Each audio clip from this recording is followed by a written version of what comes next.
Okay, I am utterly furious about this. I cannot believe it. Prince Harry has been able to, I believe, manipulate his father, manipulate a hard left Labour government and an Islamist Home Secretary, and he is going to make you, the British taxpayer, me, the British taxpayer, pay for his security and indeed pay for his paranoia. Because that's what it is. Harry wasn't under threat on his last visit, as he claims. He had a female fan who had travelled the world to see him. God knows why, especially with those balding locks. God knows why. But for some reason, this female fan travels all over the world to get close to Prince Harry. There she is, a black woman, it seems. He has many who do travel, including to Africa, to be with him, have never threatened him physically, have never had any weapons on them, have never threatened to shoot him or to bomb him or to do anything like that. But this has now been used by Harry's team in order to secure government-funded security. Armed security anytime he wants to come here. And by the way, the only reason he wants to come here, and everyone needs to realize this, is because his career has collapsed in the United States of America. Meghan Markle's dream of becoming a Hollywood billionaire in America has collapsed. It's over. The staff are leaving. The rats are abandoning this sinking ship.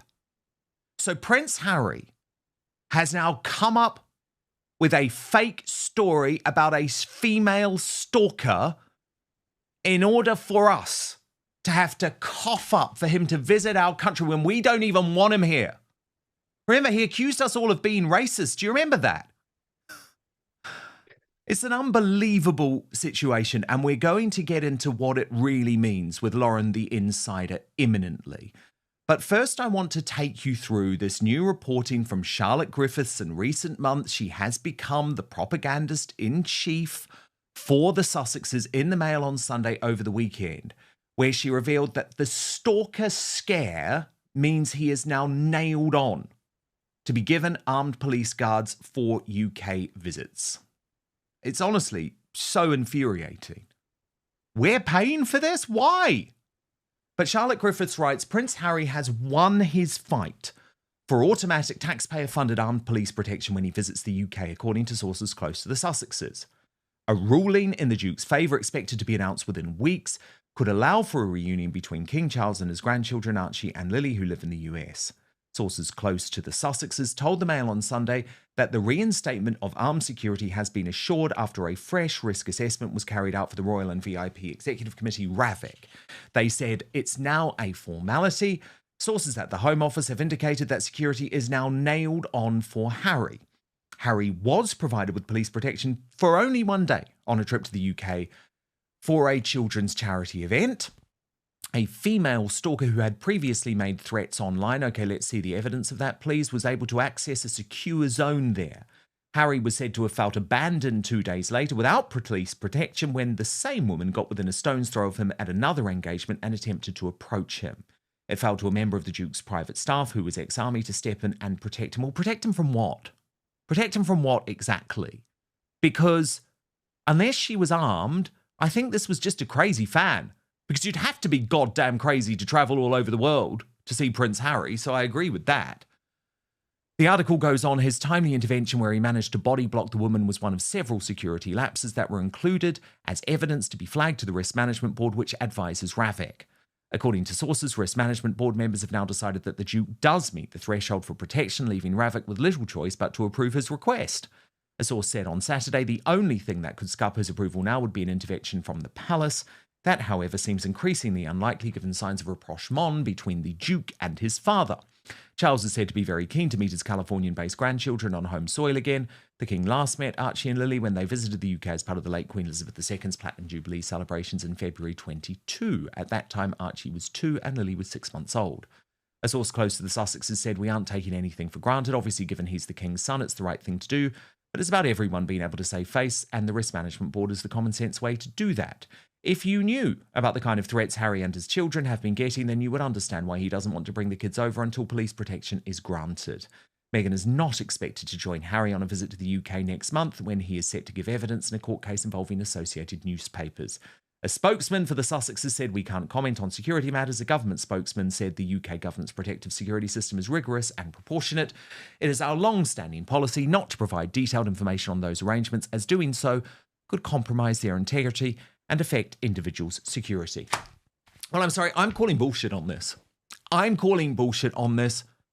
don't think the stalker provided any threat to Harry. I don't think there has been any clear and present threat to Harry, because if there were, he would have had police protection. That is the reality.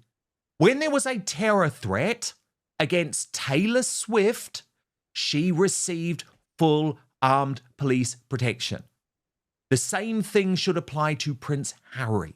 He shouldn't have it guaranteed so that he can come to this country and prance around as if he's a royal again, when he's made it very clear that he hates everything the royal family is about, and he hates everything that this country is about. And as for the stalker, I'm with according to Taz, who posted they never once mentioned a stalker in all of their interviews. Then one miraculously starts turning up only in the UK when his demands for security shut down. It was a setup. In my opinion, Harry will be given guards for UK visits. Insiders claim, well, that's ridiculous. Let's also not forget the Sussex camp also say a lot of things that doesn't make it true. And the Royal News Network made a very good point here. If Prince Harry does win his taxpayer-funded security back, he will be even less popular than he already is, along with his wife and kids. There's no appetite for Harry in the UK, nor does Meghan want to go back. This will not fix his marriage or his issues within the royal family. It also again highlights the overall problem with Harry and Meghan, which is royalty versus celebrity.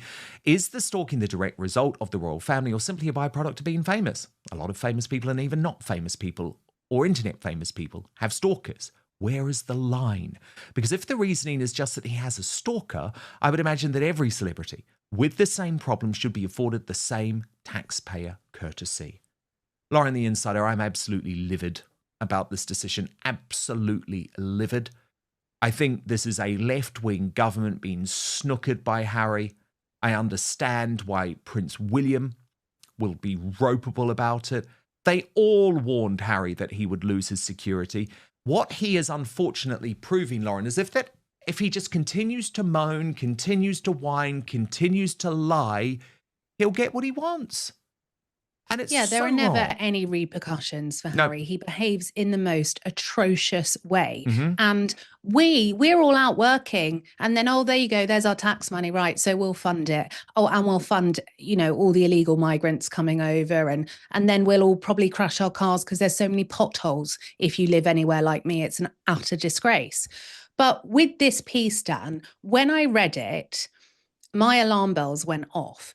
Do I think it was leaked to potentially hold King Charles, over a barrel? Yes. But the very fact the Mail on Sunday ran this, they are in dangerous territory, because this steps into denotice territory. And that means that when there is a story about safety or national security, or a story involving the Home Office, media are sometimes issued a denotice so they can't run it. So the very fact the Mail on Sunday ran this story, and Harry is suing associated newspapers who own the Mail on Sunday, he is in the High Court with them on the 14th of January, which means he will land here at the latest on the 13th of January.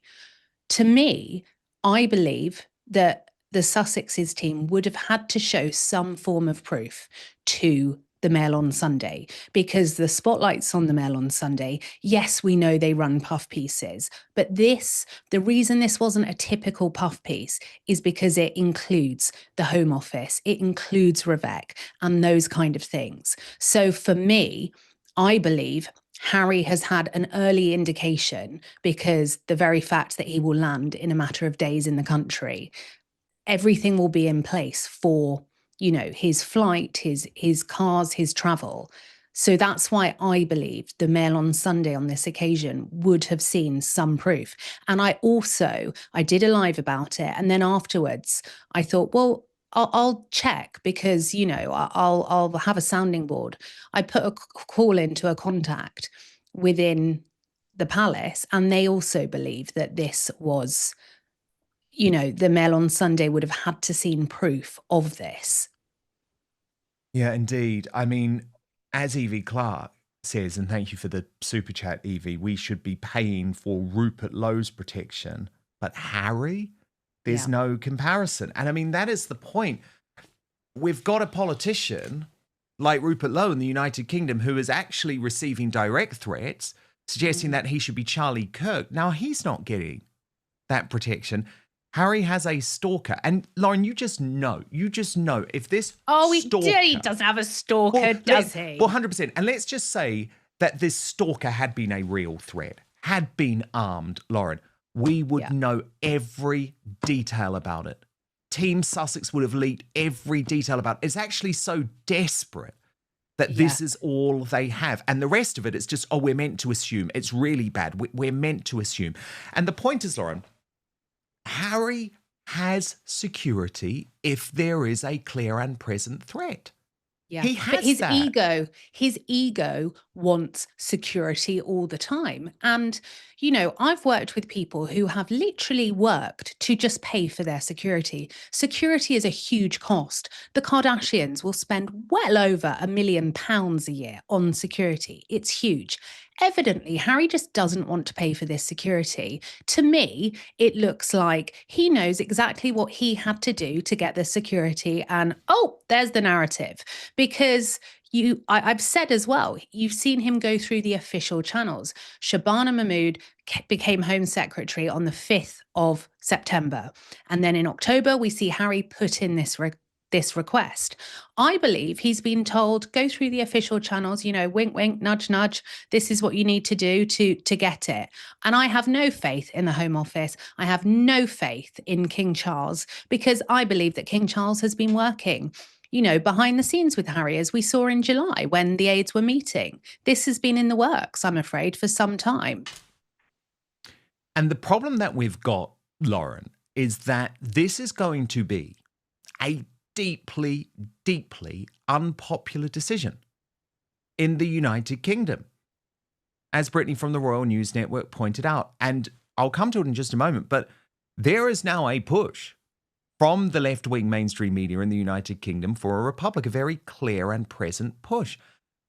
And Prince William knows that one of the ways to protect the British monarchy is to officially thrust Harry out.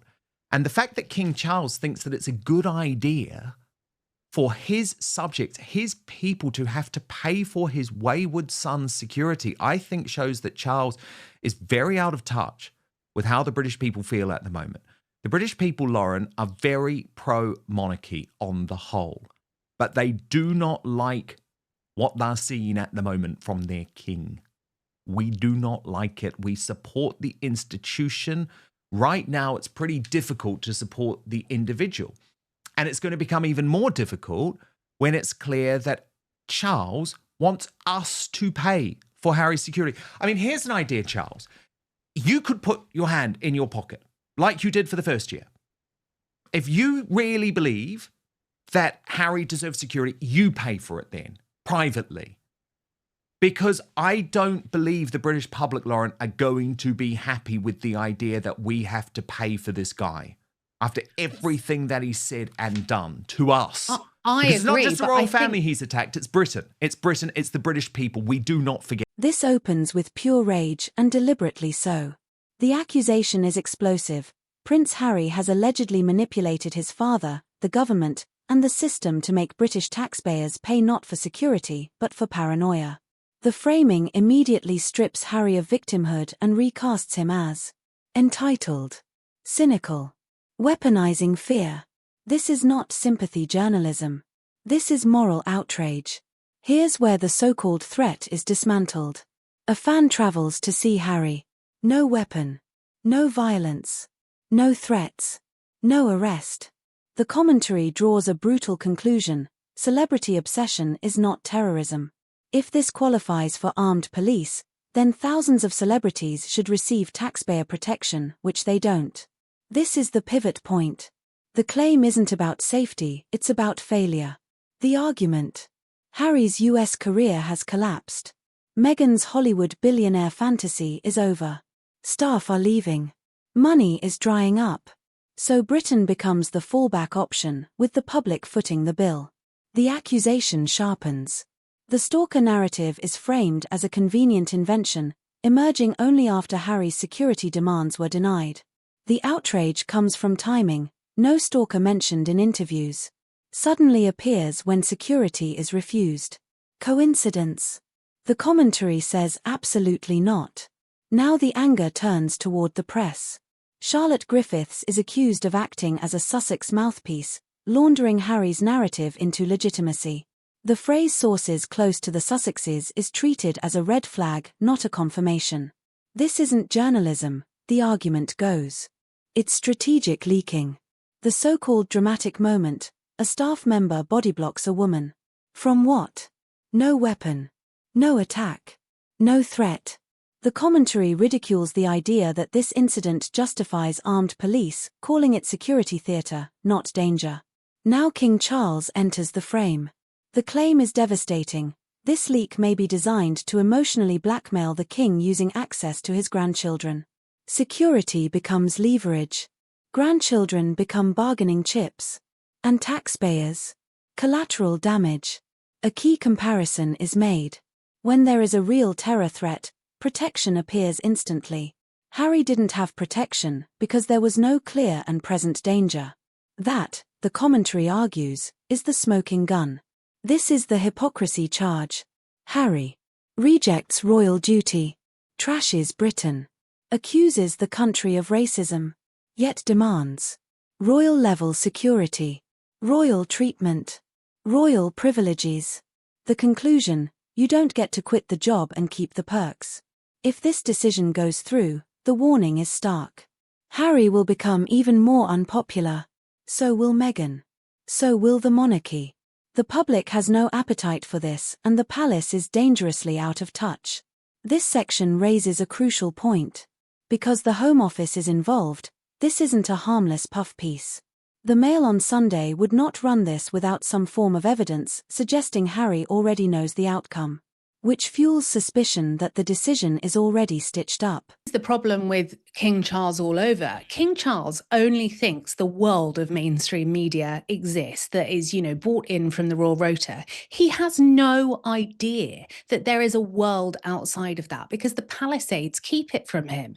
And so the palace are yet again failing because there is public backlash. We shouldn't have to pay for this. And it makes the job incredibly hard for Catherine, Princess of Wales, and Prince William, who I believe will be incredible. But my word, Harry and Charles are making it near on impossible for them. They are alienating so many people. King Charles should pay for this, or better still, Harry should pay for it. He has earned millions and millions and millions of pounds. He's a greedy little grifter. He really is. He really is. And William is aware of the risks facing the British monarchy. And I think Charles really needs to get his head in the game. And I hope that this year he will, as his cancer treatment is reduced. Because let's just look at what the fake news agents are pushing, Lauren. So this is, and I mean, they're terrible people, really terrible people, not patriots. I'm talking about John Sopel, Emily Maitlis, and Lewis Goodall, who is now openly pushing Lauren, and of course he can do this. We're a free country, but I just want to give an idea of where the mainstream media and the left are heading on this, and it is a full-on push for a Republic watch. Will we ever see King William V, given everything going on around the royal family? Yes, with a bit of luck, hopefully not. All I want for next Christmas is a Republic. Oh, you're Isn't that so much to predictable. ask? Oh, I'm predictable, right, okay. No, I'm unpredictable because I'm saying that I think that the royal family, with him as king, would change quite substantially. It would still be the royal family, but I think a lot of the flummery would go. I think it would become more Scandinavian, more slimmed down as a monarchy. I mean, what it does with the kind of the Duchy of Lancaster and the Duchy of Cornwall and all that sort of stuff. I mean, those are... When they went around on their Caribbean tour, it looked so colonial. They were being carried around by local people there. I'm not sure I buy the idea that they're terribly modern, those two, the Prince and Princess of Wales. The question from Laurie is, given everything going on around the royal family, I guess he's talking about the sort of demise of Andrew and the titles and all the rest of it. And the only thing I'd say, Laurie, is I think what happened with Andrew in the last 2 months was precisely to enable the sort of regrowth of the royal family in a totally different direction. I think that's what was at the front of the king's mind. I want to do this so that my son doesn't have to deal with it when he comes to the throne. So I don't know if that works, but I think there probably will be a King William V, don't we think? Yeah, I think so. I don't know if there'll be a King George VII, as in Prince George, whenever, presumably William becomes king and is around for several decades. And we're sort of thinking hence. lucky boy, aren't we? Well, yeah, I hope the lad gets away from that gilded prison sentence, to be perfectly honest, because I think it'd be absolutely appalling for him, like it's been for the rest of them. So I think that's a real warning to King Charles, Lauren, of where the mainstream media in the United Kingdom is heading. The left are dangerous. The left and the mainstream media are truly dangerous. That's a disgusting way for them to speak about Prince William and Catherine, Princess of Wales, and they will do amazing work. But the problem is King Charles is jealous of them, so they're limited as to what they can do. And Emily Maitlis, I believe we're still waiting for her to give her Press Gazette award back for Interview of the Year with Andrew. That was full of lies, I can't stand that woman. No, very good point. Very good point. And I do think that this security story is going to be very bad for the British royal family.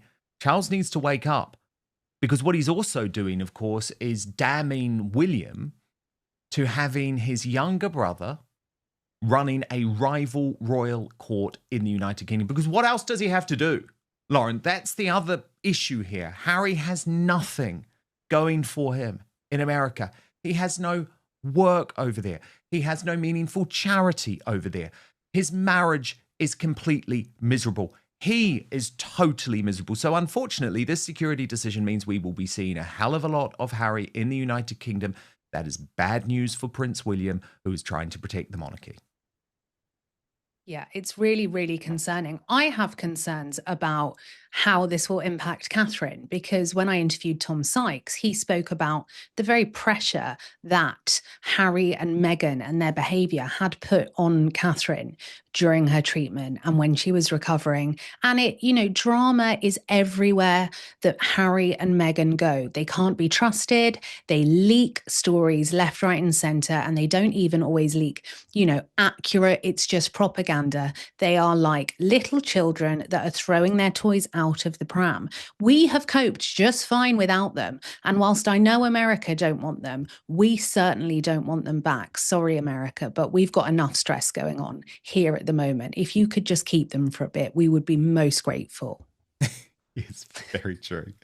Very true. Lauren, the Insider, thank you so much. And Lauren, I know you have to dash now because you've got a brilliant interview coming up on your Lauren, the Insider channel with Ben Habib, which I will be watching later this evening. So congratulations. Can't wait to see it. And of course, people can head to Lauren, the Insider to check it out. Lauren, thank you so much. And thank you for your company today. The comparison with politicians facing real death threats is devastating.